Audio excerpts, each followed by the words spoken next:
राधे राधे दोस्तों। देवर्षि नारद जी से राजा पृथु ने कहा, हे देवर्षि, दैत्यराज ने क्या किया वह सब कुछ मुझे विस्तार पूर्वक सुनाइए। देवर्षि नारद जी बोले, उसके चले जाने पर जलंधर ने अपने राहु नामक दूत को बुलाकर कैलाश पर जाने की आज्ञा दी और कहा कि वहां पर एक जटाधारी शंभु नामक योगी रहता है। उससे मेरा आक्रमण और ऐश्वर्य कहकर उसकी सर्व सुंदरी भामिनी को मेरे लिए मांग लाओ। तब उसे वचनों को सुनकर वह दूत शिव के स्थान पर पहुंचा, परंतु नंदी ने उसे सभा के भीतर नहीं जाने दिया, किंतु वह अपनी उग्रता से शिव की सभा में चला गया और शिव के आगे बैठकर उनकी आज्ञा ले वह सब संदेश कह सुनाया जो कि दैत्यराज ने कहा था। फिर तो उसे राहु नामक दूत के ऐसा कहते ही शूल भगवान शूलपाणी के आगे पृथ्वी फोड़कर एक शब्द वाला पुरुष प्रकट हो गया, जिसका कि सिंह के समान मुख था और जो कि मानो दूसरा नरसिंह था। वह दौड़कर राहु को खाने चला। राहु बड़े जोर से भागा, परंतु उस पुरुष ने उसको पकड़ लिया। उसने शिव की शरण ले अपनी रक्षा मांगी।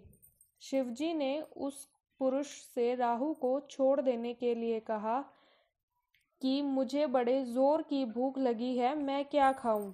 महेश्वरी ने कहा, यदि तुझे भूख लगी है तो शीघ्र ही अपने हाथ पैरों का मांस भक्षण कर ले। शिवजी की आज्ञा से वह पुरुष शीघ्र ही अपने हाथों और पैरों का मांस भक्षण कर गया। अब केवल उसका सिर मात्र शेष रह गया।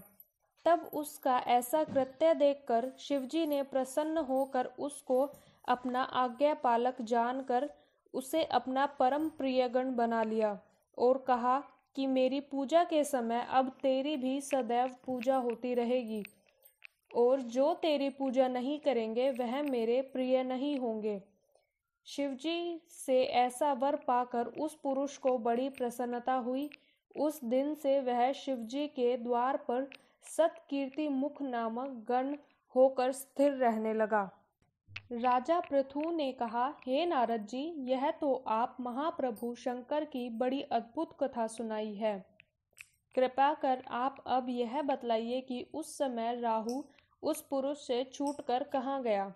जब राजा पृथु ने देवर्षि नारद से ऐसा प्रश्न पूछा तो देवर्षि ने कहा, उससे छूटने पर वह बर्बर नाम से विख्यात हो गया और मानो नया जन्म पाकर उसने अपने आप को धन्य माना तथा वह धीरे धीरे जलंधर के पास गया।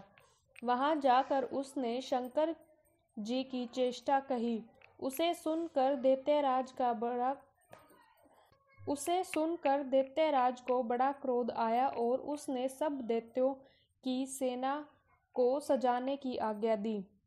काल नेमी और शुंभ निशुंभ आदि सभी महाबली दैत्य तैयार होने लगे। एक के एक महाबली दैत्य करोड़ों की संख्या में निकल कर युद्ध के लिए संबद्ध हो गए। महाप्रतापी सिंधुपुत्र शिवजी से युद्ध करने के लिए निकला। उसके आगे महर्षि शुक्र और छिन्न सिर राहु हुआ। फिर तो उसी समय जलंधर का मुकुट खिसक कर पृथ्वी पर गिर पड़ा। आकाश में मेघ छा गए और बड़े अपशकुन हुए। उधर इंद्र आदि सब देवताओं ने एकत्र होकर कैलाश पर जाकर शिवजी के पास पहुंचकर सारा वृत्तांत कहा और यह भी कहा कि आपने जलंधर से युद्ध करने के लिए जो भगवान विष्णु को भेजा था वह उसके वशवर्ती हो गए हैं तथा लक्ष्मी सहित जलंधर के अधीन होकर उसके घर में निवास करते हैं। अब देवताओं को भी उसके यहाँ निवास करना पड़ रहा है। अब वह सागर पुत्र आपसे युद्ध करने के लिए आ रहा है, आप उसे मारकर हमारी रक्षा कीजिए। देवताओं से यह सब कुछ सुनकर शंकर जी ने भगवान विष्णु से पूछा, हे ऋषिकेश, युद्ध में आपने जलंधर का संहार क्यों नहीं किया और वैकुंठ को छोड़कर आप उसके घर कैसे चले गए? यह सुनकर भगवान विष्णु ने हाथ जोड़कर निम्रतापूर्वक शंकर जी से कहा, उसे आपका अंश व लक्ष्मी का भाई होने के कारण नहीं मारा है। वह बड़ा ही वीर व देवताओं से अजय है। मैं सत्य कहता हूँ कि उसे कोई भी नहीं मार सकता। इस पर मैं मुग्ध होकर मैंने स्वयं उसके घर में रहने का वर दे दिया है और उसी कारण मैं उसके घर में रहता हूँ। हे सूरवर्य विष्णु, आप ये क्या कह रहे हैं? उस दैत्य जलंधर को मैं अवश्य मारूंगा, इसमें कुछ भी संदेह नहीं है। अब आप सब देवता जलंधर को मेरे द्वारा मरा हुआ ही जानकर अपने स्थान को जाइए। जब शंकर जी ने ऐसा कहा तो सब देवता संदेह रहित होकर अपने स्थान को चले गए। ठीक उसी समय पराक्रमी जलंधर अपनी विशाल सेना के साथ कैलाश पर्वत को घेर कर सिंहनाद करने लगा। दैत्यों के नाद और कोलाहल से शिवजी क्रुद्ध हो गए। उन्होंने अपने नंदी आदि गणों को उसके साथ युद्ध करने की आज्ञा दे दी।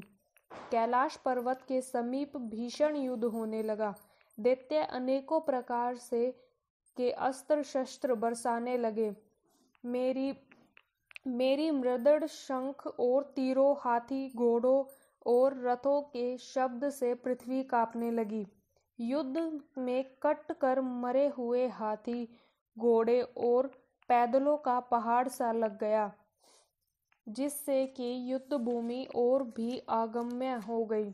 दैत्यों के आचार्य श्री शुक्राचार्य जी अपनी मृत संजीवनी विद्या से सब दैत्यों को जीवाने लगे। यह देखकर शिवगण व्याकुल हो गए और उनके पास जाकर सारा वृत्तांत सुनाया। यह सुनकर भगवान रुद्र के क्रोध की सीमा न रही। वह अपने भयंकर रूप से दिशाओं को प्रज्वलित करने लगे। फिर तो उस समय उनके मुख से एक बड़ी भयंकर कन्या उत्पन्न हुई, जिसकी दोनों जंघाएं ताल वृक्ष के समान थी। वह युद्ध भूमि में जाकर सब असुरों का चर्बन करने लगी। तब युद्ध भूमि में इस प्रकार विचरते हुए वह शुक्र जी के समीप पहुंची और उन्हें शीघ्र ही अपने उदर में गुप्त कर लिया। फिर स्वयं भी अंतर्ध्यान हो गई। शुक्र के गुप्त हो जाने से दैत्यों का मुख मलिन पड़ गया और वह युद्ध भूमि छोड़कर भाग गए। इस पर उनके शुंभ, निशुंभ और कालनेमी आदि सेनापतियों ने अपने भागते हुए वीरों को रोककर शिवगणों पर बड़ा कठिन प्रहार करना आरंभ किया और ऐसा ही शिवजी के नंदी आदि वीरगणों ने भी, जिनमें गणेश और स्वामी कार्तिकेय भी थे, अपने गणों को रोककर दैत्यों से भीषण युद्ध करना आरंभ किया। नारद जी कहते हैं, उस समय शिवजी के गण प्रबल थे और उन्होंने जलंधर के शुंभ, निशुंभ और महासुर कालनेमी आदि को पराजित कर दिया। यह देखकर सागर पुत्र जलंधर एक रथ पर, जिस पर की लंबी पताका लगी हुई थी, उस पर चढ़कर युद्ध भूमि में आकर घोर संग्राम करने लगा। इधर जयशील शंकर के गण भी युद्ध में तत्पर होकर गरजने लगे। इस प्रकार दोनों सेनाओं, हाथी, घोड़े, रथ, शंख, भेरी तथा दोनों ओर के वीरों के सिंहनाद से पृथ्वी त्रस्त हो गई। पश्चात जलंधर ने कुहरे के समान बाणों को फेंक कर पृथ्वी से लेकर आकाश तक व्याप्त कर दिया और नंदी की 5, गणेश को 5 तथा वीरभद्र को एक साथ 20 बाण मारकर उनके शरीर को छेद दिया और मेघ के समान गर्जन करने लगा। यह देखकर रुद्र पुत्र कार्तिकेय ने भी दैत्य जलंधर को अपनी शक्ति उठाकर मारी और घोर गर्जन किया, जिसके आघात से वह पृथ्वी पर गिर पड़ा। परंतु वह इतना बली था कि शीघ्र ही उठकर खड़ा हो गया और क्रोधविष्ट होकर कार्तिकेय पर अपनी गदा का प्रहार कर दिया। ब्रह्मा वरदान की सफलता के लिए शंकर पुत्र कार्तिकेय पृथ्वी पर सो गए। गणेश जी और नंदी भी व्याकुल होकर गदा प्रहार से पृथ्वी पर गिर गए। वीरभद्र पर परिध का प्रहार किया गया। उसके लगने से वीरभद्र का सर फट गया और बहुत सा रक्त बहने लगा। वीरभद्र व्याकुल हो धराशायी हो गए। वीरभद्र को पृथ्वी पर गिरा देखकर शंकर के गण चिल्लाते हुए संग्राम भूमि छोड़कर बड़े वेग से भाग निकले। आशा है दोस्तों आप सभी को यह कथा पसंद आई होगी। इसके आगे का अध्याय हम आपके साथ दूसरी वीडियो में शेयर करेंगे। आप हमारे चैनल को लाइक, शेयर और सब्सक्राइब करना न भूलें। धन्यवाद।